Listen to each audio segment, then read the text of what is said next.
Hi friends, welcome to Sham institute daily current affairs. March 29, 2024 నాటి current affairs చూద్దాం. So వివిధ దినపత్రికలు వచ్చినటువంటి ఒక అంశాలు, వార్తల్లో వ్యక్తులు, వార్తల్లో ప్రదేశాలు, నివేదికలు, స్పోర్ట్స్ అప్డేట్స్. సో వివాదాస్పదమైన అంశాలు కానివ్వండి, వార్తల్లో ప్రదేశాలు కానివ్వండి, అంతర్జాతీయ అంశాలు, ఇవన్నీ కూడా ఇందులో డిస్కస్ చేద్దామండి. ఓకేనా? సో మరి మార్చి 29, 2024లో ఉన్నటువంటి అంశాలు మనం చూసినట్లయితే ఇక్కడ సదానంద వాసంతి దాది. సో మన న్యూస్లో ఉన్నారండి వార్తల్లో వ్యక్తిగా పీయూష్ ఆనంద్ అండ్ రాజీవ్ కుమార్ శర్మ. సో వీరు ముగ్గురు కూడా మనకు వార్తల్లో ఉన్నారు. తెలంగాణ రాష్ట్ర హైకోర్టు నూతన భవనానికి శంకుస్థాపన జరిగింది. భారత సుప్రీంకోర్టు ప్రధాన న్యాయమూర్తి అయినటువంటి జస్టిస్ డివై చంద్రచూడ్ చేతుల మీదుగా శంకుస్థాపన జరిగింది. ఎక్కడ జరిగింది? విశేషాలు. సో మరి అమెరికా దౌత్యవేత్తకి భారత ప్రభుత్వం సమాన్లు ఇవ్వడం జరిగిందనమాట. ఎందుకోసం అంటే ఈ యొక్క ఢిల్లీ రాష్ట్ర ముఖ్యమంత్రి అయినటువంటి Arvind Kejriwal ED and enforcement directorate వాళ్ళు అరెస్ట్ చేసిన నేపథ్యంలో అమెరికా దౌత్యవేత్త వ్యాఖ్యానించినటువంటి దానికి గుర్తుగా, అంటే వారు ఎందుకు ఇలా వ్యాఖ్యానించడానికి గల కారణం ఏందని చెప్పేసి భారతదేశం సమాన్లు ఇవ్వడం జరిగిందనమాట. అంటే షోకాజ్ నోటీస్ లాగా. అండ్ ఐసీజీఎస్ సముద్ర పహరేందర్ అనేది మనకు న్యూస్లో ఉంది. మరి ఇండియన్ కోస్ట్ గార్డ్ సర్వీస్ అంటే ఇక్కడ భారత తీర ప్రాంత గస్తీ దళాన్ని మమనం చేసే మరి సముద్ర పహరేదర్ యొక్క ఉద్దేశం ఏంది? బ్రాండ్ ఫైనాన్స్ సంస్థ ఇన్సూరెన్స్ టాప్ 100 లిస్ట్ని విడుదల చేయడం జరిగింది. దానికి సంబంధించిన విశేషాలు చూద్దామండి. మరి ఇక్కడ సదానంద వసంత దాతి మన న్యూస్లో ఉన్నారు. వీరు సదానంద వసంత దాతి. సో మరి ఏ విషయంలో వీరు న్యూస్లో ఉన్నారు? సదానంద వసంత దాతి అనేవారంటే ఎన్ఐఏకి నూతన డైరెక్టర్గా నియమితులు కావడం జరిగిందండి. ఎన్ఐఏ అని చెప్పేసి అంటాం. ఎన్ఐఏ అంటే ఇక్కడ అర్థం ఏంటంటే ఇక్కడ నేషనల్ ఇన్వెస్టిగేషన్ ఏజెన్సీ అని చెప్పేసి అంటాం. నేషనల్ ఇన్వెస్టిగేషన్ ఏజెన్సీ, ఒక నేషనల్ ఇన్వెస్టిగేషన్ ఏజెన్సీ, ఒక దర్యాప్తుని ఆ విధంగా చేసే సంస్థ. మరి జాతీయ స్థాయిలో భద్రతను ఆ విధంగా పటిష్టం చేసే సంస్థ మరి ఎన్ఐఏ, నేషనల్ ఇన్వెస్టిగేషన్ ఏజెన్సీ. మరి ministry of the home affairs కింద అంటే కేంద్ర హోంశాఖ పరిధిలో పనిచేస్తున్న సంస్థ నేషనల్ ఇన్వెస్టిగేషన్ ఏజెన్సీ. 2008 ముంబై దాడుల తర్వాత, ముంబైలో ఉగ్రవాద దాడి తర్వాత అలాంటి దాడులు జరగకూడదని చెప్పేసి ఒక పటిష్టమైన ఒక వ్యవస్థని మరి ఏర్పాటు చేయడం జరిగింది. అదే మనం ఎన్ఐఏ అని చెప్తాం, నేషనల్ ఇన్వెస్టిగేషన్ ఏజెన్సీ. మరి ఈ నెల మార్చి 31న ఎవరైతే ఎన్ఐఏకి ప్రెసిడెంట్ డైరెక్టర్గా ఉన్నారో దినకర్ గుప్తా, వీరు రిటైర్మెంట్ కాబోతారు అనమాట. దినకర్ గుప్తా సో మార్చి 31, 2024లో రిటైర్మెంట్ పదవి విరమణ చేయబోతున్నారు. సో మరి పదవి విరమణ చేయబోతున్నటువంటి దినకర గుప్తా స్థానంలో ఎన్ఐఏకి నూతన డైరెక్టర్గా ఎవరు నియమితులు కావడం జరిగిందంటే సదానంద వాసంత్ దాతి అండి. ఇది సదానంద వాసంత్ దాతి సో నియమితులు కావడం జరిగింది. సో ఇది ఒక ఇంపార్టెంట్స్గా మనకి ఒక వార్తల్లో వ్యక్తిగా ఈ సంబంధించిన టాపిక్ని, ఈ అంశాన్ని ఎలా తీసుకోవాలంటే పర్సన్స్ ఇన్ ద న్యూస్గా తీసుకోవాలి. అండ్ నెక్స్ట్ వచ్చేసి కూడా ఏంటంటే వార్తల్లో వ్యక్తి అని చెప్పేసి అంటే మరొకటి అపాయింట్మెంట్ అని చెప్పేసి అంటే అపాయింట్మెంట్ అంటే ఇక్కడ నియామకాల విషయంలో కూడా మనం డిస్కస్ చేసుకోవాల్సిన అవసరం ఉంటుంది. ఇంకొక విషయం గమనించాలి, ఈ యొక్క ఎన్ఐఏ నేషనల్ ఇన్వెస్టిగేషన్ ఏజెన్సీకి ఇటీవల కాలంలో శ్రీనగర్లో, జమ్మూ కాశ్మీర్లోని శ్రీనగర్లో కూడా ఒక ప్రాంతీయ కార్యాలయాన్ని, రీజనల్ ఆఫీస్ని ఏర్పాటు చేయడం జరిగిందనమాట. కర్ణాటక, ఆంధ్రప్రదేశ్ అండ్ తెలంగాణ రాష్ట్రాలకు సంబంధించి ఎన్ఐఏ యొక్క ప్రాంతీయ కార్యాలయం ఎక్కడ కలదు అని చెప్పేసి అంటే అది హైదరాబాద్లో ఉన్నటువంటి అంశాన్ని మనం గుర్తుపెట్టుకోండి. ఇది సదానంద వాసంత దాతి ఎన్ఐఏకి, నేషనల్ ఇన్వెస్టిగేషన్ ఏజెన్సీకి నూతన డైరెక్టర్గా సో నియమితులు కావడం జరిగింది. ఇక ఫ్రెండ్స్ మరొకటి అంటే ఇక్కడ మనకి మరి నేషనల్ డిజాస్టర్ రెస్పాన్స్ ఫోర్స్ అంటే ఒక విపత్తులు వచ్చినప్పుడు, ఆ విపత్తు ఏదైనా డిజాస్టర్స్ వచ్చినప్పుడు, ఒక న్యాచురల్ కెలామిటీస్ వచ్చినప్పుడు, ఒక ప్రకృతి వైపరీత్యాలు వచ్చినప్పుడు, ఒక భూకంపం లాంటి వచ్చినప్పుడు, వరదలు వచ్చినప్పుడు, ఒక సైక్లోన్స్ వచ్చినప్పుడు అక్కడ ప్రాణ నష్టాన్ని, తర్వాత ఆస్తి నష్టాన్ని ఆ విధంగా తగ్గించడానికి కృషి చేసే అందులో పాల్గొనే ఒక సంస్థ నేషనల్ డిజాస్టర్ రెస్పాన్స్ ఫోర్స్. మరి జాతీయ విపత్తు ప్రతిస్పందన దళం అని చెప్పేసి అంటాం, ఎన్డీఆర్ఎఫ్. మరి ఎన్డీఆర్ఎఫ్ అంటే నేషనల్ డిజాస్టర్ రెస్పాన్స్ ఫోర్స్ అని దాని అబ్రివేషన్ మనం రాసుకుందాం. National disaster response force, national disaster response force అండి, డిజాస్టర్ రెస్పాన్స్ ఫోర్స్. మరి ఈ సంస్థకి నూతన డైరెక్టర్గా అతుల్ కార్వర్ స్థానంలో ఎవరు నియమితులు కావడం జరిగిందంటే పీయూష్ ఆనంద్ని నియమించడం జరిగిందండి. సో వెరీ ఇంపార్టెంట్, ఒక అపాయింట్మెంట్ విషయంలో వార్తల్లో వ్యక్తిగా ఈ అంశాన్ని గమనించాలి. నేషనల్ డిజాస్టర్ రెస్పాన్స్ ఫోర్స్ ఇటీవల కాలంలో మనం చూసినట్లయితే మరి 2023లో మరి ఫిబ్రవరి 6, 2023న మనకి ఇక్కడ సిరియా మరియు తుర్కీ కేంద్రంగా అంటే తుర్కీ సిరియా ప్రాంతాల్లో భూకంపం అనేది రావడం జరిగింది. సో మరి ఫిబ్రవరి 6, 2023న సో 7.8గా మ్యాగ్నిట్యూడ్ దాని తీవ్రత నమోదైంది. ఆ నేపథ్యంలో పర్టికులర్గా తుర్కీ దేశంలో అక్కడ మానవతా సహాయం చేయడానికి ఎన్డీఆర్ఎఫ్ ఎంతో సేవ చేయడం జరిగింది అనమాట. అక్కడ మానవతా సహాయం వివిధ శిథిలాల్లో చిక్కున్నారు. ఆ చిక్కుకున్న వాళ్ళని ఎన్డీఆర్ఎఫ్ ఎంతో సాహసోపేతంగా వారిని రక్షించడం జరిగింది. మరి ఈ యొక్క ఆపరేషన్కి ఏమని పేరు పెట్టడం జరిగిందంటే ఆపరేషన్ దోస్త్ అని గుర్తుపెట్టుకోండి. ఎన్డీఆర్ఎఫ్ చేసినటువంటి విదేశాల్లో చేసినటువంటి గొప్ప ఆపరేషన్గా ఇది గుర్తించబడింది. ఆపరేషన్ దోస్త్ అని చెప్పేసి అంటాం. ఎన్డీఆర్ఎఫ్ దళం చేత నేషనల్ డిజాస్టర్ రెస్పాన్స్ ఫోర్స్ చేత మరి ఈ క్రింది ఏ దేశంలో 2023లో చేసినటువంటి కార్యక్రమానికి అక్కడ మానవతా సహాయానికి ఏమని పేరు పెట్టడం జరిగింది అంటే అది ఆపరేషన్ దోస్త్ అనే అంశం గమనించండి. ఇది మనకి నేషనల్ డిజాస్టర్ రెస్పాన్స్ ఫోర్స్కి నేషనల్ డిజాస్టర్ రెస్పాన్స్ ఫోర్స్కి నూతన డైరెక్టర్ జనరల్గా అతుల్ కార్వాల్ స్థానంలో ఎవరు నియమితులు కావడం జరిగింది? పీయూష్ ఆనంద్ సో నియమితులు కావడం జరిగిందనమాట. ఓకేనా, నెక్స్ట్ చూద్దామండి. సో మరొక సంబంధించిన పాయింట్, రాజీవ్ కుమార్ శర్మ. మరి భారతదేశంలో అక్కడ పర్టికులర్ పోలీస్ వ్యవస్థలో మరి ఎలాంటి రీఫార్మ్స్ ఉండాలి, పోలీస్ వ్యవస్థ యొక్క ఇంప్లిమెంటేషన్ ఎలా ఉండాలి, చట్టాలని అమలు చేసే విషయంలో కానివ్వండి, దోషులకు శిక్ష పడే విషయంలో కానివ్వండి, ఆ దోషుల్ని పట్టుకునే విధంలో కానివ్వండి, ఇలాంటి అన్ని విషయాల్లో కూడా మారుతున్న కాలానికి అనుగుణంగా ఇంకా ఎలాంటి మార్పులు తీసుకురావాలనే విషయం పైన చూస్తున్నటువంటి సంస్థనే బీపీఆర్డీ సంస్థ అండి. మరి బీపీఆర్డీ అంటే ఇక్కడ ఏంటంటే బీపీఆర్డీ అని చెప్పేసి అంటామండి. మరి బీపీఆర్డీ అంటే చూద్దామండి. బీపీ అంటే ఇక్కడ bureau of police research and development అని చెప్పేసి అంటామండి. పోలీస్ రీసెర్చ్ అండ్ డెవలప్మెంట్ ఈ సంస్థకి మరి నూతన డైరెక్టర్ జనరల్గా ఎవరు నియమితులు కావడం జరిగిందండి? ఇక్కడ రాజీవ్ కుమార్ శర్మ నియమితులు కావడం జరిగిందండి. రాజీవ్ కుమార్ శర్మ. సో మరి కేంద్ర హోంశాఖ పరిధిలో పనిచేస్తున్నటువంటి ఈ సంస్థలు 3 సంస్థలు కూడా సో ముగ్గురు ఇక్కడ డైరెక్టర్స్గా జనరల్గా రావడం జరిగింది. సదానంద వాసంతి దాతి ఎన్ఐఏకి డైరెక్టర్గా వచ్చారు. అండ్ పీయూష్ ఆనంద్ అనేవారు ఎన్డీఆర్ఎఫ్కి నూతన డైరెక్టర్ జనరల్ అయ్యారు. అండ్ రాజీవ్ కుమార్ శర్మ అనేవారు బీపీఆర్డీ అనగా bureau of the police research డెవలప్మెంట్కి కావడం జరిగిందనమాట డైరెక్టర్ జనరల్గా.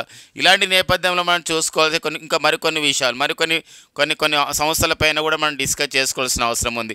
ఈ మధ్య కాలంలో సిఏఎస్ఎఫ్ అని చెప్పేసి మనకు న్యూస్లో ఉందండి. CASF central industrial security force అంటాం. ప్రస్తుతం మన భారత పార్లమెంటు భద్రతని కాపాడుతున్న సంస్థ, భద్రతను చూసుకున్న సంస్థ సిఏఎస్ఎఫ్. ఎందుకోసమంటే డిసెంబర్ 13, 2023న సో మరి నూతన పార్లమెంట్లో లోకసభలో స్మోక్ క్యాన్స్ ఇన్సిడెంట్ జరిగింది. ఇద్దరు గుర్తు తెలియని వ్యక్తులు అందులో రావడం, స్మోక్ క్యాన్స్ని ఆ విధంగా విడుదల చేయడం, ఆ టైంలో వారిని పట్టుకోవడం కూడా జరిగింది. అలాంటి సంఘటన తర్వాత మన భారత పార్లమెంట్ యొక్క భద్రతని కాపాడుతున్న సంస్థ సిఏఎస్ఎఫ్. మరి ఇలాంటి సిఏఎస్ఎఫ్కి డైరెక్టర్ జనరల్గా తొలిసారి ఒక మహిళ నియమితులైంది. సో వారి పేరే నీనా సింగ్. సో నైనా సింగ్ అంటాం లేదా నీనా సింగ్. సో మరి సిఏఎస్ఎఫ్కి సెంట్రల్ ఇండస్ట్రియల్ సెక్యూరిటీ ఫోర్స్కి డైరెక్టర్ జనరల్గా నియమితులైనటువంటి తొలి మహిళ ఎవరండి వారే నీనా సింగ్ అనే విషయం గమనించింది. నీనా సింగ్. మరి సిఆర్పిఎఫ్ మరి సెంట్రల్ రిజర్వ్ పోలీస్ ఫోర్స్కి డైరెక్టర్ జనరల్గా ఎవరు పనిచేస్తున్నారంటే అనీష్ దయాల్ సింగ్ అని చెప్పేసి అంటామండి. అనీష్ దయాల్ సింగ్. మరి డిసెంబర్ 13, 2023న పార్లమెంట్లో జరిగినటువంటి ఏదైతే స్మోక్ క్యాన్స్ ఇన్సిడెంట్ పైన అధ్యయనం చేసినటువంటి కమిటీ వచ్చేసి ఏ కమిటీ అధ్యయనం చేసిందంటే సో మన అనీష్ దయాల్ సింగ్ కమిటీ అనేది అధ్యయనం చేయడం జరిగిందనమాట.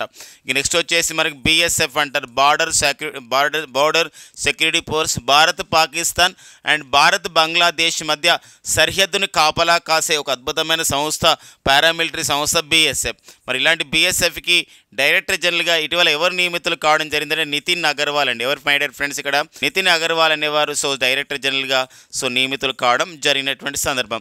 బిఎస్ఎఫ్లో ఇటీవల కాలంలో తొలిసారి ఒక మహిళా స్నైపర్ ఒక మహిళా స్నైపర్ అని చెప్పేసి అంటాం. అంటే దూరం నుండి గన్ ద్వారా లక్ష్యాలను ఛేదించే వాళ్ళని మనం స్నైపర్స్ అని చెప్పేసి అంటాం. మరి బీఎస్ఎఫ్లో తొలిసారిగా ఒక పారామిలిటరీ ఫోర్సులో బీఎస్ఎఫ్లో మహిళా స్నైపర్గా నియమితులైన తొలి మహిళగా రికార్డు సృష్టించడం జరిగింది. వారి పేరే సుమన్ కుమారి. మై డియర్ ఫ్రెండ్స్, సుమన్ కుమారి అని వెరీ వెరీ వెరీ ఇంపార్టెంట్గా ఈ సంబంధించిన విషయాలు డిస్కస్ చేసుకుంటున్నాం. ఐటీబీపీ అంటున్నామండి, Indo Tibetan border police director జనరల్గా ఇటీవల కాలంలో ఎవరు నియమితులు కావడం జరిగింది? The new director general of the Indo Tibetan border police అండి. వారి పేరు ఇక్కడ ఎవరంటే రాహుల్ రసగోత్ర అండి. ఎవరంటే రాహుల్ రసగోత్ర నియమితులు కావడం నేపథ్యమన్నమాట. సో ఆ పాయింట్ మనం గమనిస్తూ మరి యశస్వి సశస్త్ర సీమా బల్కి ప్రజెంట్ డైరెక్టర్ జనరల్గా ఎవరున్నారు అని చెప్పేసి అంటే ప్రజెంట్ మనకి ఎస్ఎస్బికి డైరెక్టర్ జనరల్గా పనిచేస్తున్న వారు దల్జిత్ సింగ్ చౌదరి అనేవారు ప్రజెంట్ ఒక ఎస్ఎస్జి అంటే సశస్త్ర సీమా బల్కి డైరెక్టర్ జనరల్గా ఉన్నారు. సశస్త్ర సీమా బల్కి డైరెక్టర్ జనరల్గా పనిచేసినటువంటి మరి తొలి మహిళ ఎవరు అని చెప్పేసి అంటే రష్మి శుక్లా అండి. సో ఫస్ట్ టైం అన్నమాట ఒక పారామిలిటరీ ఫోర్స్కి డైరెక్టర్ జనరల్గా పనిచేసిన తొలి మహిళ వచ్చేసి ఎవరండి? రష్మి శుక్లా. సో ఆ నేపథ్యాన్ని ఇక్కడ ప్రతి పాయింట్ కూడా ఇంపార్టెంట్స్గా మనకు ఉంటుందన్నమాట. ఓకేనండి. మరి నెక్స్ట్ కరెంట్ పేపర్ చూద్దాం. తెలంగాణ హైకోర్టు నూతన భవనానికి శంకుస్థాపన జరిగిందనమాట. ఇప్పుడున్నట్టు ఏదైతే ఒక హిస్టారికల్ మాన్యుమెంట్గా ఒక చారిత్రక ప్రాంతంగా ఉంది. ఇప్పుడు ఏదైతే హైదరాబాద్లో మనకి సిటీ కాలేజ్ పక్కన మనకి తెలంగాణ రాష్ట్ర హైకోర్టు అనేది ఒక చారిత్రక భవనం ఉంది. మరి ఆ భవనం స్థానం దాన్ని కూలగొట్టడం మంచిది కాదు. అంటే ఎందుకోసం చారిత్రక ప్రదేశం కాబట్టి దాన్ని ఒక హిస్టారికల్ మాన్యుమెంట్గా ఉండవలసిన పరిస్థితి ఉంది. కాబట్టి మరి అది ఓల్డ్ అవుతున్న పరిస్థితి ఉంది. కాబట్టి వెంటనే ఏం చేయడం జరిగిందంటే తెలంగాణ రాష్ట్ర ప్రభుత్వం తెలంగాణ ముఖ్యమంత్రి రేవంత్ రెడ్డి ప్రమాణ స్వీకారం చేసిన తరుణంలో తెలంగాణ ప్రభుత్వం కొత్తగా నూతన భవనానికి ఏర్పాటు చేస్తున్న ఒక తెలంగాణ రాష్ట్ర హైకోర్టు అని చెప్పేసి ప్రకటించడం జరిగింది. అది రాజేంద్ర నగర్ అంటే హైదరాబాద్ సమీపాన శంషాబాద్ దగ్గర రాజేంద్ర నగర్లో ఏర్పాటు చేస్తామని చెప్పేసి ప్రకటించారు. యాక్చువల్గా మరి ఇలాంటి నేపథ్యంలో ఎన్నికల కోడ్ రావడం నేపథ్యంలో ఇక్కడ అధికారిక కార్యక్రమంలో రాజకీయ నాయకులు ముఖ్యమంత్రులు ఇలా పాల్గొనకూడదు. కాబట్టి మరి తెలంగాణ రాష్ట్ర హైకోర్టుకి నూతన భవనానికి శంకుస్థాపన జరిగింది. రంగారెడ్డి జిల్లా రాజేంద్ర నగర్ మండలంలో బుద్వేల్ ప్రాంతంలో మార్చి 27, 2024 జస్టిస్ వైవి చంద్రచూడ్ భారత సుప్రీంకోర్టు ప్రధాన న్యాయమూర్తి and chief justice of the Indian supreme court and భారత సుప్రీంకోర్టు ప్రధాన న్యాయమూర్తి అనేటువంటి భారత సుప్రీంకోర్టు ప్రధాన న్యాయమూర్తి అంటే వీరు భారత సుప్రీంకోర్టు ప్రధాన న్యాయమూర్తి పదవిని చేపట్టినటువంటి ఎన్నో వ్యక్తి జస్టిస్ డివై చంద్రచూడ్ గారంటే ఇతను ఈ పదవిని చేపట్టినటువంటి 50వ వ్యక్తి అనమాట. వీరు ఈ శంకుస్థాపనల కార్యక్రమం పాల్గొన్నారు. అంతేకాకుండా ఈ క్రమంలో మరి తెలంగాణ రాష్ట్ర హైకోర్టుకి చీఫ్ జస్టిస్గా పనిచేస్తున్నటువంటి జస్టిస్ అలోక్ అరాధే ఎవరండి? జస్టిస్ అలోక్ అరాధే కూడా పాల్గొనడం జరిగినటువంటి నేపథ్యం. ప్రాంతం ఎక్కడ దాన్ని శంకుస్థాపన చేశారు లాంటి మనకి ఇంపార్టెన్స్గా మనకు వార్తల్లో ప్రదేశాలుగా ఉంటున్నాయి అన్నమాట. నెక్స్ట్ వచ్చేసి మనకి ఉరున్ అనే సంస్థ ఏం చేస్తుందంటే ప్రపంచవ్యాప్తంగా ధనవంతులు ఎవరు అని చెప్పేసి ఒక జాబితా విడుదల చేసింది 2024లో. మరి గ్లోబల్ రిచ్ లిస్ట్ అని చెప్పేసి అంటే ప్రపంచంలో అంటే ఉరున్ సంస్థ ప్రకారం ప్రపంచంలో అత్యంత ధనవంతుల జాబితా. మరి అత్యంత ధనవంతుల జాబితా అంటే వాళ్ళ డబ్బులను బట్టి అలా చెప్తారు. మరి అత్యంత ధనవంతుల జాబితాలో మనం చూసినట్లయితే ఇక్కడ మరి మొదటి స్థానంలో ఎవరున్నారంటే ఎలన్ మాస్క్ అండి. 231 $1 billion US billion 231 US billion డాలర్లతో మరి ఎలన్ మాస్క్ మొదటి స్థానంలో ఉండడం జరిగింది. ఫ్రెండ్స్, మనందరికీ తెలుసు ఎలన్ మాస్క్ టెస్లా అనే సంస్థ ఒక ఆటోమొబైల్ సంస్థని కలిగి ఉన్నాడు. అంతేకాకుండా స్పేస్ ఎక్స్ అనే ఒక సంస్థను కూడా వీరు కలిగి ఉన్నారు. వీరు సీఈఓగా పనిచేస్తున్నారు. అంతేకాకుండా మరి ట్విట్టర్ని కూడా కొనుగోలు చేయడం జరిగింది వీరు. ఇప్పుడు దాని ఒక బ్రాండ్గా ఎక్స్ను ఆ విధంగా చెప్పడం జరుగుతున్న నేపథ్యం. ఇలాంటి సంస్థలు నిర్వహిస్తున్నటువంటి మరి ఎలన్ మాస్క్ ఇక్కడ గ్లోబల్ రిచ్ లిస్ట్లో మొదటి స్థానంలో కొనసాగుతున్నాడు. మరి రెండవ స్థానంలో ఎవరున్నారంటే జెఫ్ బెజోస్ అండి. ఫ్రెండ్స్, ఎవరండి జెఫ్ బెజోస్ అంటే ఈ కామర్స్ దిగ్గజ సంస్థ అయినటువంటి అమెజాన్ వ్యవస్థాపకుడు. అంతేకాకుండా అంతరిక్ష పరిశోధనల్ని ఆ విధంగా అంతరిక్ష పర్యాటకాన్ని ఎంకరేజ్ చేసే ఉద్దేశంతో బ్లూ ఆరిజిన్ అనే సంస్థ నెలకొల్పిన వారే మరి జెఫ్ బెజోస్ అండి. ఈ తర్వాత మూడో స్థానంలో బెర్నార్డ్ ఆర్నాల్డ్ అని చెప్పేసి మరో వ్యాపారవేత్త ఉన్నారు. అండ్ మార్క్ జుకర్బర్గ్ జుకర్బర్గ్ మరి ఒక మెటా అని చెప్పేసి అంటాం, లేదా ఫేస్బుక్ అని చెప్పేసి అంటాం. మరి ఈ సంస్థను స్థాపించి మరి సోషల్ మీడియా దిగ్గజంగా ఉన్న వారు మార్క్ జుకర్బర్గ్. సో వారు మరి ఈ ఫేస్బుక్ మెటా వాళ్ళే ఇప్పుడు మళ్ళీ ఏం చేయడం జరిగింది, థ్రెడ్స్ అనే పేరుతో మరో సోషల్ మీడియా యాప్ను కూడా ప్రారంభించడం జరిగింది. వారందరూ కూడా mark Zuckerberg and Warren Buffett అండి. సో మన వారెన్ బఫెట్ వీరు కూడా షేర్ మార్కెట్లో దిగ్గజమైన అమెరికా వ్యాపారవేత్త. సో వీళ్ళందరూ కూడా ఒక ఎలన్ మస్క్ మొదటి స్థానం ఉంటే, జెఫ్ బెజోస్ రెండవ స్థానంలో, బెర్నార్డ్ అర్నాల్డ్ మూడవ స్థానంలో, మార్క్ జకర్బర్గ్ నాలుగో స్థానం ఉంటే వారెన్ బఫెట్ ఐదో స్థానంలో ఉన్నారనమాట. అయితే టాప్ 10లో మనకి ఒకే ఒక మన భారతీయుడు నిలవడం జరిగింది, చోటు లభించింది. అతనే మనకి రిలయన్స్ ఇండస్ట్రీస్ లిమిటెడ్ ఒక అధినేత అయినటువంటి మన భారతీయుడైనటువంటి ముఖేష్ అంబానీ టాప్ 10లో చోటు సంపాదించడం జరిగిందనమాట. సో ఎనీహౌ ఇక్కడ మొత్తానికి అయితే ఏంటంటే, ఒకప్పుడు ఆసియా ఖండంలో ఎక్కువ ధనవంతులు ఉన్నటువంటి జాబితా అంటే ఎక్కువగా చైనా ఉండేది. చైనాలోని షాంఘై చెప్పేవాళ్ళమాట ఆసియా ఖండంలో ఎక్కువ ధనవంతులు ఉన్నటువంటి జాబితా. ఇప్పుడు అలా కాకుండా ఆసియా ఖండంలో ఎక్కువగా ధనవంతులు ఉన్నటువంటి దేశాలలో ఇప్పుడు మన భారతదేశం ముందంజలు ఉంది. అందులో ముంబై నుండి చాలామంది ఉండడం జరిగింది. అందుకోసమే అంటే 92 మందికి పైగా ముంబై నుండి ఉన్నారన్నమాట ఎక్కువగా ధనవంతుల జాబితాలో. Billionaires capital of the Asia. మరి billionaires capital of the Asia అని ఏ నగరాన్ని పిలుస్తారంటే ముంబై. వెరీ వెరీ ఇంపార్టెంట్ అండి, డైరెక్ట్ క్వశ్చన్ అడగ అవకాశం ఉంటుంది.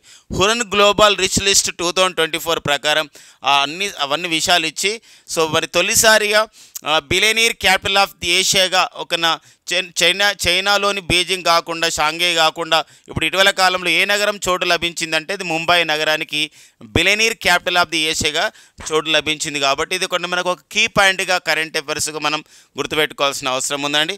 సో మనకు లిస్ట్ విడుదల చేసిన సంస్థ ఏంటి, లిస్టులో యొక్క ప్రధాన విషయం ఏంటి, దానికి సంబంధించిన అనుబంధ విషయాలు మనం నేర్చుకోవాలన్నమాట. నెక్స్ట్ వచ్చేసి సో ఇటీవల కాలంలో మనకి ఇక్కడ prevention of the money laundering act అంటారు, పిఎంఎల్ఏ. ఈ prevention of the money laundering యాక్ట్లోని పిఎంఎల్ఏ భాగంలోనే మరి తెలంగాణ ఎమ్మెల్సీ అయినటువంటి కల్వకుంట్ల కవిత గారు ఇందులోనే అరెస్ట్ కావడం జరిగింది.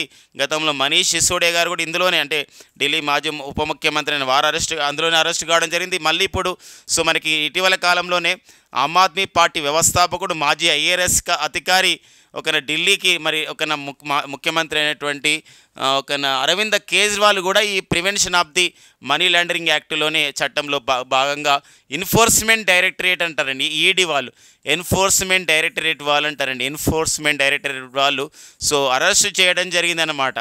మరి ఇలాంటి నేపథ్యంలో మరి అమెరికా ప్రభుత్వం, అమెరికా దౌత్యవేత్త, సో అమెరికా ప్రభుత్వం ఏం చేసింది, ఒక వ్యాఖ్యానించింది అరవింద్ కేజ్రీవాల్ పైన అరెస్ట్ చేయడాన్ని ఆ విధంగా వ్యాఖ్యానించడం జరిగింది. అరవింద్ కేజ్రీవాల్ లాంటి వాళ్ళు అరెస్ట్ కావడం అంటే సో మనకి ఇక్కడ వాళ్ళు న్యాయ పరిధిలోకి తీసుకోవాలి, న్యాయం ప్రకారం వారిని వారికి సంబంధించినటువంటి అందుబాటులోకి రావాలని వ్యాఖ్యానం చేయడం జరిగింది అనమాట. ఎవరిపైన, అరవింద్ కేజ్రీవాల్ పైన. అంటే ఈ మాటలు కొన్ని ఎలా ఉన్నాయంటే అరవింద్ కేజ్రీవాల్కి అనుకూలంగా ఉన్న నేపథ్యం మనకు కనబడుతుంది. ఇలాంటి విషయాల్లో వెంటనే సో భారత ప్రభుత్వం ఏం చేసిందంటే ఢిల్లీలో ఉన్నటువంటి అమెరికా తాత్కాలిక deputy chief of the mission అయినటువంటి దానికి నేతృత్వం వహిస్తున్నటువంటి గ్లోరియా బెర్బెనాకి షోకాజ్ నోటీసులు భారత్ సమాన్ల విధంగా విధించి, అంటే అతను ఒక నోటీస్ పంపించి అతను విచారించింది. అసలు అనడానికి ఏంటి కారణం, మిమ్మల్ని ఎవరిని అనడానికి ప్రోత్సహిస్తారు, మా అంతర్గత విషయాల్లో జోక్యం చేసుకోవడానికి మీరు కారణం ఏంది, ఇందులో మీ అమెరికా ప్రమేయం ఏమైనా ఉందా, అమెరికా ఏమన్నా ఆ విధంగా ఎన్ఫోర్స్మెంట్ డైరెక్టరేట్కి అమెరికాకి ఏమైనా నోటీస్ ఇచ్చి ఇలాంటి కొన్ని విషయాలు అడగడం జరిగింది అనమాట. సో ఇది మనకు ఒకటి ఏంటంటే ఈరోజు అమెరికాను కూడా ప్రశ్నించే స్థాయికి, అంటే అమెరికా ప్రశ్నించాలి కానీ అంతర్గత విషయాలు కాదు అని చెప్పేసి, మా దేశ అంతర్గత విషయాలు మీరు జోక్యం చేసుకోకండి అని చెప్పేసి ఇక్కడ చెప్పినట్టు మనకు న్యూస్లో రావడం జరిగింది అనమాట. కాబట్టి మనకు ఎగ్జామినేషన్ పాయింట్ ఆఫ్ ఇది చూసుకోవాల్సిన అవసరం ఉంటుంది. ఏంటంటే కేజ్రీవాల్, అరవింద్ కేజ్రీవాల్ ఆమ్ ఆద్మీ పార్టీని నెలకొల్పిన వ్యక్తి, మాజీ ఐఆర్ఎస్ అధికారి అయినటువంటి మరి ఢిల్లీ ముఖ్యమంత్రి అయినటువంటి అరవింద్ కేజ్రీవాల్ అరెస్టుపై వ్యాఖ్యానించి భారత సమానాన్ని ఎదుర్కొన్నటువంటి ఢిల్లీలో ఉన్నటువంటి అమెరికా తాత్కాలిక deputy chief of the mission వ్యక్తి పేరు ఏం పేరంటే గ్లోరియా బెర్బెనా. ఎవరండి? గ్లోరియా బెర్బెనా అండి, గ్లోరియా బెర్బెనా. గుర్తుపెట్టుకోండి, ఇది మనకి ఇంపార్టెంట్గా మనకు ఉంటుందండి. అదేవిధంగా మరి భారత్లో అమెరికా రాయబారి ఎవరని చెప్పేసి అంటారండి. ఇక మరి భారత్లో ప్రజెంట్ భారత్లో మరి అమెరికా దేశ రాయబారికి ఎవరు పనిచేస్తున్నారని చెప్పేసి అనొచ్చు. మరి భారత్లో అమెరికా రాయబారికి ఎవరు పనిచేస్తున్నారని చెప్పేసి అంటే వారు సో ఎరిక్ గార్సెట్ అండి. ఎవరండి? Eric Garcetti. మరి ఎరిక్ గార్సెట్ అనేవారు సో పనిచేస్తున్నటువంటి నేపథ్యం. సో మనకి ఈ రెండు వార్తల్లో వ్యక్తులుగా ఉంటున్నటువంటి నేపథ్యం. మరి ఢిల్లీ సో ప్రజెంట్ అయితే మనకి ఒక వారు జైల్లో ఉన్నారు. జైలు నుండి వారు పరిపాలన సాగిస్తున్నారు అరవింద్ కేజ్రీవాల్. ఆమ్ ఆద్మీ పార్టీ, సో మరి ఆమ్ ఆద్మీ పార్టీ 2012 సంవత్సరంలో ఏర్పాటు చేయబడింది. సో ఆమ్ ఆద్మీ పార్టీ యొక్క గుర్తు వచ్చేసి చీపురు కట్టగా మనకు బ్రూమ్ స్టిక్ పిలుస్తారండి. ఓకేనా. నెక్స్ట్ కరెంట్ అఫైర్ చూద్దాం. T+O సెటిల్మెంట్ అండి. So very very important.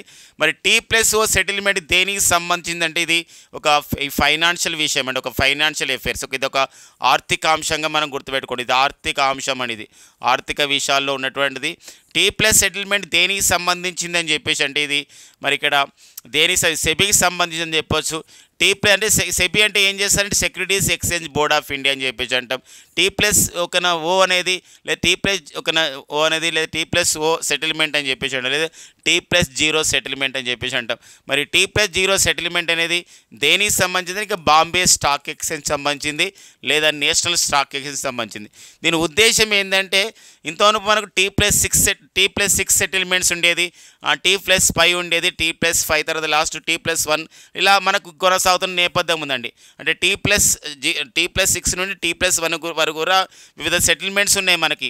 ఏంటి విషయం అంటే ఎవరైతే మనం బాంబే స్టాక్ ఎక్స్చేంజ్లో కానీ నేషనల్ స్టాక్ ఎక్స్చేంజ్లో కానీ ఎవరైతే షేర్ మార్కెట్ లావాదేవీలో పాల్గొంటే షేర్లు కొనుగోలు చేస్తే కొనుగోలు లేదా షేర్లను కొనుగోలు చేయడం కానీ లేకపోతే అమ్ముకోవడం ద్వారా కానీ, ఇప్పుడు అమ్ముకున్నప్పుడు వాళ్ళ అకౌంట్లలో డబ్బులు అనేది ఏవైతే కొనుక్కున్నాం అనుకోండి ఆ డబ్బులు అనేది వాళ్ళ అకౌంట్లో డెబిట్ కావడం కానీ క్రెడిట్ కావడం కానీ ఒకప్పుడు 6 days పట్టేది, వర్కింగ్ డేస్ 5 days పట్టేది, 3 days పట్టేది, 1 day పట్టింది. ఇప్పుడు అలా కాకుండా సో ఎంపిక చేయబడ్డటువంటి 25 కంపెనీల షేర్లు, అంటే సెలెక్ట్ చేయబడ్డ 25 కంపెనీల షేర్లు ఎవరైతే కొనుగోలు చేసుకున్నా అమ్మకం చేసుకున్నా అదే రోజున ఏమైతే అంటే వాళ్ళ అకౌంట్లలో క్రెడిట్ అయితే డెబిట్ అయితే, దట్ ఈస్ కాల్డ్ T+O లేదా T+0 సెటిల్మెంట్గా మనం పిలుస్తామండి. ఇది వెరీ వెరీ ఇనిషియేషన్.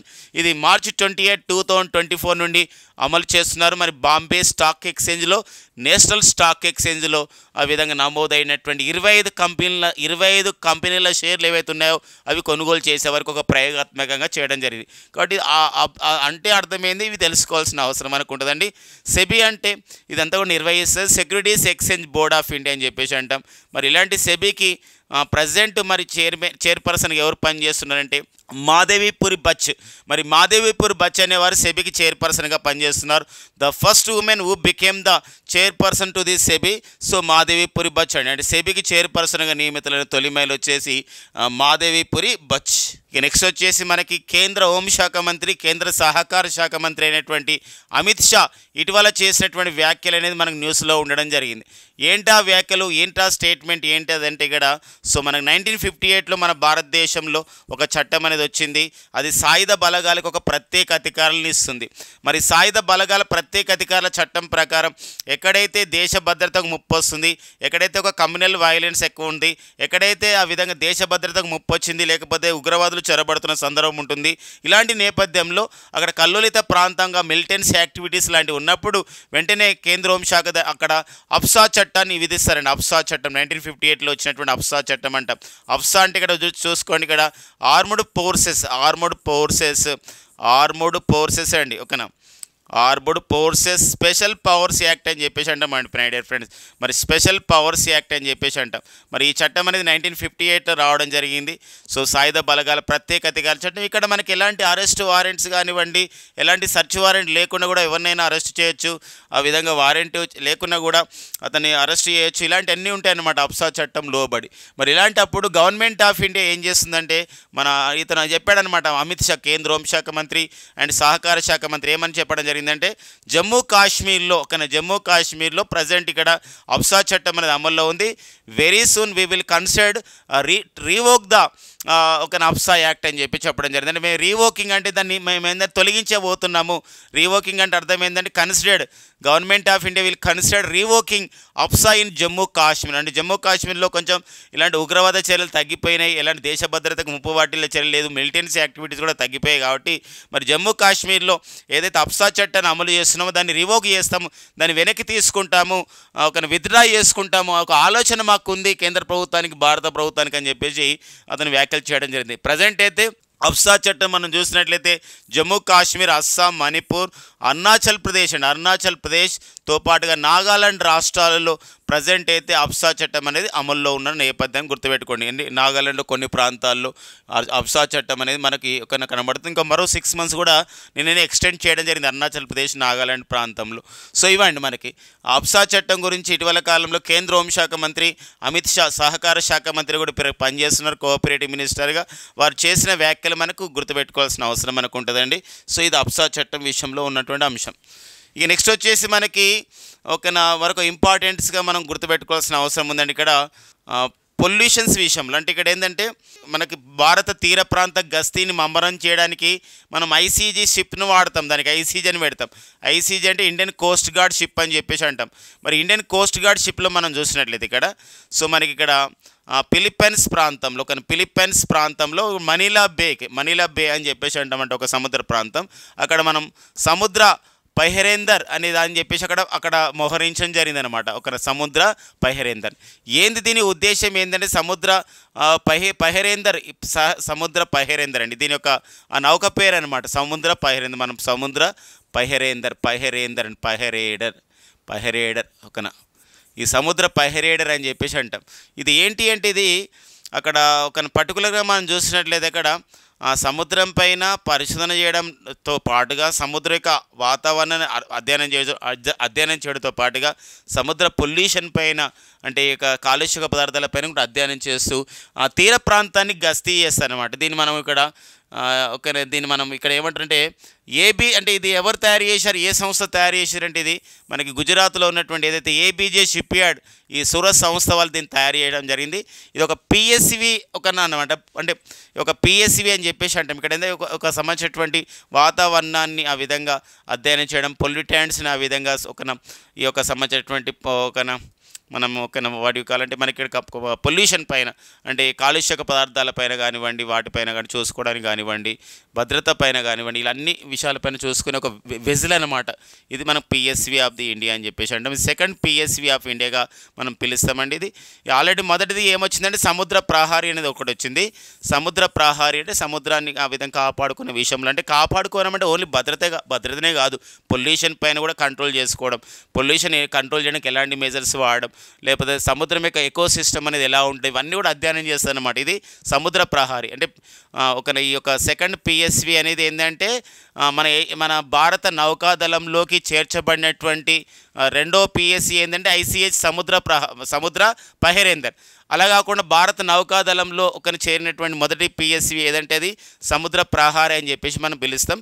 ఇది ఎవరు అభివృద్ధి చేశారంటే గుజరాత్లో ఉన్నటువంటి ఏబీజే షిప్ యార్డ్ సూరత్ వాళ్ళు అభివృద్ధి చేయడం జరిగింది. ఇది ఫిలిప్పైన్స్లోని మనీలా బేకి అక్కడ వెళ్ళడం జరిగింది.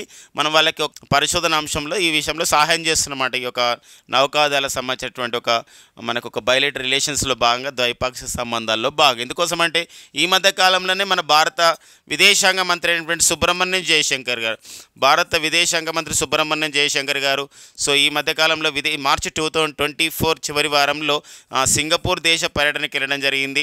అంతేకాకుండా మలేషియా దేశ పర్యటనకి వెళ్ళడం జరిగింది. దాంతోపాటుగా ఇప్పుడు ఫిలిప్పైన్ దేశ పర్యటన కూడా వెళ్తున్న నేపథ్యం.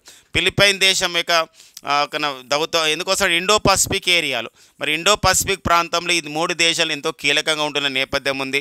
చైనా ఆధిపత్యం ఆ విధంగా మనం ఎదుర్కొంటున్న సందర్భం ఉంది వాణిజ్యపరంగా. అలాంటప్పుడు ఈ దేశాలతో ఒక మంచి దౌత్య సంబంధాలు మనం కోరుకుంటున్నాం. ఇలాంటి నేపథ్యంలో వారికి సహాయం చేయడానికి మనం ఐసీజే సముద్ర పైహరేందర్ని పంపించడం జరిగింది. ఇటీవల కాలంలో నావికా సంబంధాలని పెంపొందించుకునే క్రమంలో భారతదేశం ఫిలిప్పైన్ దేశంలోని మనీలా బేకి పంపినటువంటి ఓడ పేరు ఏం పేరు, ఇండియన్ కోస్ట్ గార్డ్ సర్వీస్లో ఉన్నటువంటి ఆ ఓడ పేరు ఏం పేరు అంటే సముద్ర పైహరేందర్ అని చెప్పేసి అంటామండి. ఓకేనా, నెక్స్ట్ చూద్దాం. ఇక నెక్స్ట్ వచ్చేసి మనకి ఒక రిపోర్ట్ అండి, Indian international labour organization and institute of the human development సంస్థ.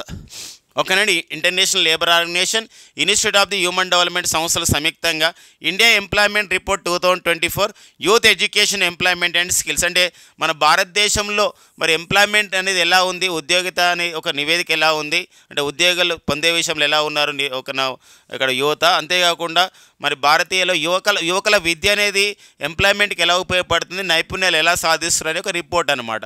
ఇది మనకి ఇంటర్నేషనల్ లేబర్ ఆర్గనైజేషన్ అంటే ఇటలీ రాజధాని ఇంటర్నేషనల్ లేబర్ ఆర్గనైజేషన్ అండి. మరి 1919 మే 1న ఏర్పాటు చేయబడిన సంస్థ మరి ఇంటర్నేషనల్ లేబర్ ఆర్గనైజేషన్. మరి జెనీవా కేంద్రంగా పనిచేసిన సంస్థ ఇంటర్నేషనల్ లేబర్ ఆర్గనైజేషన్. మరి గిల్బర్ట్ ఔగ్బే అనేవారు ప్రజెంట్ అయితే ఇంటర్నేషనల్ లేబర్ ఆర్గనైజేషన్కి మరి డైరెక్టర్ జనరల్గా పనిచేస్తున్న టోగో దేశానికి చెందినవాడు. మరి ఇతను institute of the human development సంయుక్తంగా ఈ నివేదికను తయారు చేస్తే అనంత నాగేశ్వరన్ అంటే మనకి ఎవరంటే అనంత వెంకట నాగేశ్వరన్ ఎవరంటే మన భారత ఆర్థిక సలహాదారు, మన భారత ప్రభుత్వ ఆర్థిక సలహాదారు అని చెప్పేసి అంటే మన ఆర్థిక సలహాదారు. మరి ఒక చీఫ్ ఎకనామిక్ అడ్వైజర్ అని చెప్పేసి అంటామండి English, chief economic adviser of the India. మరి chief economic adviser of the India ఈ నివేదికను ప్రకటించడం జరిగింది, రిలీజ్ చేయడం జరిగింది. మరి ఈ నివేదిక ప్రకారం అయితే మన భారతదేశంలో మరి ఇండియా ఎంప్లాయ్మెంట్ రిపోర్ట్ ప్రకారం మనం చూసినట్లయితే ఇక్కడ మన భారతదేశంలో 83% of the unemployed work force ఇండియాలో ఉంది అని చెప్పడం జరిగింది. అన్ఎంప్లాయిడ్ వర్క్ ఫోర్స్ అంటే వీళ్ళందరూ కూడా అంటే వాళ్ళు కోరిన ఉద్యోగం దొరకడం లేదన్నమాట. ఇక్కడ గుర్తుపెట్టుకోండి, ఇక్కడ అన్ఎంప్లాయిడ్ వర్క్ ఫోర్స్ అంటే ఏంటంటే వాళ్ళు నిరుద్యోగులుగా ఉన్నారు. అంటే 100లో 83% అన్ఎంప్లాయిడ్ వర్క్ ఫోర్స్ ఉందని చెప్పి ఈ నివేదిక ఇచ్చిందనమాట. దీని ప్రకారం ఇప్పుడు రాష్ట్ర ప్రభుత్వాలు, కేంద్ర ప్రభుత్వాలు ప్రణాళికలు సిద్ధం చేసుకోవాల్సిన అవసరం ఉంది. అంతేకాకుండా మరి ఇక్కడ చూస్తే పురుషులలో మనం చూడండి, ఇక్కడ మహిళల్లో చూసినట్లయితే ఇక్కడ 76.7%గా మరి 62.2%గా మరి ఇక్కడ నిరుద్యోగత రేట్ అనేది ఇక్కడ మరి యువకులు అండ్ యువతులలో ఉన్నటువంటి నేపథ్యం. అది కూడా ఒక ఇంపార్టెన్స్గా ఉంటుందండి. ఇక నెక్స్ట్ వచ్చేసి మనకి బ్రాండ్ ఫైనాన్స్ సంస్థ నివేదిక ప్రకారం మరి బ్రాండ్ ఫైనాన్స్ ఒక సంస్థ ఉంది. దీని ప్రకారం ఇన్సూరెన్స్ అంటే టాప్ ఇన్సూరెన్స్ కంపెనీస్ అన్నమాట. మన ప్రపంచవ్యాప్తంగా చూసినట్లయితే టాప్ 100 ఇన్సూరెన్స్ కంపెనీస్ అంటే బీమా కంపెనీలు. మరి టాప్ 100 ఇన్సూరెన్స్ కంపెనీస్ జాబితాలో చూస్తే మొదటి 3 స్థానాల్లో ఏమున్నాయంటే ఇక్కడ ఎల్ఐసి అనేది strongest brand entire the world. ప్రపంచంలోనే అత్యంత శక్తివంతమైనటువంటి ఒక జీవిత బీమా సంస్థ ఏదంటే life insurance corporation of India. 2వ స్థానంలో ఖ్యాతి లైఫ్ తైవాన్ దేశానికి, మూడో సంస్థ ఎన్ఆర్ఎంఏ ఇన్సూరెన్స్ సంస్థ ఆస్ట్రేలియా దేశానికి చెందిందన్నమాట. ఆ పాయింట్ గుర్తుపెట్టుకోండి. ఎల్ఐసి సంస్థ అండి life insurance corporation of India. మరి ఎల్ఐసి సంస్థ 1956 సెప్టెంబర్ 1న ఏర్పాటు చేయబడేటువంటి సంస్థ. ముంబై కేంద్రంగా పనిచేస్తున్నటువంటి సంస్థ ఎల్ఐసి. మరి ఎల్ఐసికి ప్రజెంట్ చైర్మన్ వచ్చేసి ఎవరున్నారంటే ఇక్కడ సిద్ధార్థ మల్హోత్రా అండి. సిద్ధార్థ మల్హోత్రా గారు ఎల్ఐసికి ప్రజెంట్ చైర్మన్గా పనిచేస్తున్నారు. మరి భారతదేశంలో బీమా రంగాన్ని అభివృద్ధి చేసే సంస్థ ఐఆర్డీఏ అనగా insurance regulatory development authority of India. Hyderabad కేంద్రంగా ఈ సంస్థ పనిచేస్తుంది. మరి insurance regulatory development authority of India దీనికి మనకి చైర్మన్గా ప్రజెంట్ అయితే ఇక్కడ దేబాశిష్ పాండ్ అనేవారు దీనికి ఐఆర్డీఏకి ప్రజెంట్ చైర్పర్సన్గా పనిచేస్తున్న నేపథ్యం అన్నమాట. నెక్స్ట్ చూద్దామండి. వరల్డ్ థియేటర్ డే అంటారు. థియేటర్ అంటే ఇక్కడ నాటకాలు ఆడము, డ్రామాలు అని చెప్పేసి అర్థం వస్తుంది థియేటర్ అంటే. ఇది మనం సినిమా థియేటర్ అయిపోయింది. అంటే ఇప్పుడు డ్రామాలు, థియేటర్లు ఇవన్నీ కూడా చేసేది ఏంటంటే మనకు థియేటర్ అంటాం. అంటే రంగస్థలం అని అర్థం వస్తుంది. అసలు రంగస్థలం అంటే సినిమా కూడా ఉంటుంది. మరి వరల్డ్ థియేటర్ డే ఎప్పుడు జరుపుకుంటున్నామంటే మార్చి 27న జరుపుకున్నాం. ఈ సంవత్సరంలో మార్చి 27, 2024 ప్రతి సంవత్సరం కూడా వరల్డ్ థియేటర్ డే జరుపుకుంటాం. ఇందులో ప్రధానంగా భాగస్వామి అయ్యే సంస్థ యునెస్కో సంస్థ. అంటే United Nations education scientific cultural organization వాళ్ళు దీన్ని నిర్వహిస్తారు. అంటే ఎలాంటి ఇతివృత్తం ఇవ్వలే. బట్ 2023 సంవత్సరానికి నోబెల్ లిటరేచర్ అవార్డు పొందినటువంటి, నోబెల్ సాహిత్య బహుమతి పొందినటువంటి నార్వే దేశానికి చెందినటువంటి జాన్ పోసే ఈ యొక్క థియేటర్ డే పైన ప్రపంచ రంగస్థల దినోత్సవం రోజు మార్చి 27 ఒకటి చెప్పడం జరిగిందనమాట. కళలు ఇవన్నీ కూడా థియేటర్స్ అంటే మరి ఇది ఆర్ట్ ఈజ్ పీస్ అంటే కళలు మనకి శాంతిని ఇస్తాయి, కళనే శాంతి అనే ఒక అర్థం వచ్చేటట్టు ఒక ప్రకటన చేయడం జరిగింది, ఒక ట్వీట్ చేయడం జరిగింది అనమాట. ఇలాంటి నేపథ్యంలో మనకు న్యూస్లో ఉంది. ఓకేనండి. మరి మార్చి 27 మనకి ఇంపార్టెంట్ డేట్స్లో ఒకటిగా ఉంటుందన్నమాట వరల్డ్ థియేటర్ డే. మరి ఒక యోగి ఏంటి అతను స్వామి స్మరణానంద. వీరు రామకృష్ణ మిషన్కి అధ్యక్షుడిగా పనిచేస్తున్నారు. వృద్ధాప్యం కారణంగా వీరు మరణించడం జరిగింది. మరి బేలూరు కేంద్రంగా రామకృష్ణ మిషన్ పనిచేస్తుంది. మే ఒకన 1897లో మరి ఈ సంస్థ అనేది మనకి ఏర్పాటు చేయబడింది బేలూరులో. బేలూరు అంటే ఎక్కడంటే ఇది మనకి ఓకేనా వెస్ట్ బెంగాల్లోని బేలూరు ఏర్పాటు చేయబడింది రామకృష్ణ మిషన్. మరి దీనికి అధ్యక్షుడిగా పనిచేస్తున్న స్వామి స్మరణానంద మరణించడం జరిగింది అనమాట. సో ఇటు వార్తల్లో వ్యక్తిగా మనం చూసుకోవాల్సిన అవసరం ఉంటుంది. ఇక నెక్స్ట్ వచ్చేసి మనకు వార్తల్లో వ్యక్తిగా మరొకరు ఉన్నారండి. వారికి ఒక సెనెగల్ దేశానికి ఆఫ్రికా ఖండ దేశమైనటువంటి పశ్చిమాఫ్రికా ఖండ దేశమైనటువంటి సో మరి ఒక సెనెగల్ దేశానికి మరి ఒక బసిరో డొయమే పాయే అనేవారు సెనెగల్కి నూతన అధ్యక్షుడిగా న్యూ ప్రెసిడెంట్గా అతను ఎన్నిక కావడం జరిగిందన్నమాట. ఇటీవల కాలంలో మనకి నూతన అధ్యక్షుడిగా ఎవరు నియమితులు కావడం జరిగింది సెనెగల్ దేశానికి అన్నప్పుడు బసిరో డొయమే పాయే అని చెప్పేసి వారు ఎన్నిక కావడం జరిగింది. సెనెగల్ అనేది దేశ రాజధాని ఏంటంటే డాకర్ అండి. సెనెగల్ దేశ రాజధాని వచ్చేసేదండి డాకర్ అనేది సెనెగల్ దేశ రాజధాని అండి. ఓకేనా, నెక్స్ట్ చూద్దామండి.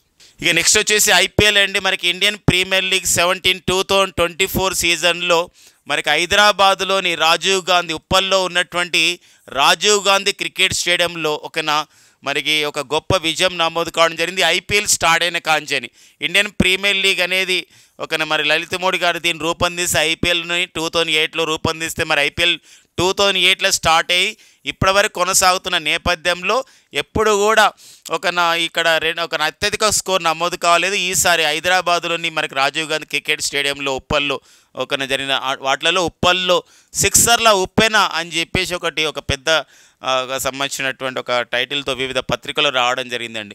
ఉప్పెనలాగా వచ్చిందనమాట ఇది. సో మరి రెండు మ్యాచ్లు ఇది ఒకటే మ్యాచ్, రెండు టీంలు ఏది Sunrisers Hyderabad and Mumbai Indians మధ్య. మరి సన్ రైజర్ హైదరాబాద్ 277 పరుగులు అనమాట ఫర్ 3 వికెట్స్కి అండ్ ముంబై ఇండియన్స్ 246 5 వికెట్స్కి. ఆ విధంగా సన్ రైజర్స్ హైదరాబాద్ గొప్ప విజయాన్ని నమోదు చేసుకోవడం జరిగింది. అత్యధికంగా ఒక మ్యాచ్లో చేసినటువంటి సిక్సర్లు 38 సిక్సర్లు ఆ విధంగా చేయడం జరిగిందండి ఐపీఎల్ 2024లో. కాబట్టి ఇది మనకు ఒక రికార్డుగా ఉంటున్న నేపథ్యం అనమాట. సో ఇవ్వండి మనకి మార్చి 29, 2024లో ఉన్నటువంటి ముఖ్యమైన ఎగ్జామ్ ఓరియంటెడ్ కరెంట్ అఫైర్స్ అండి. Thank you friends and all the best.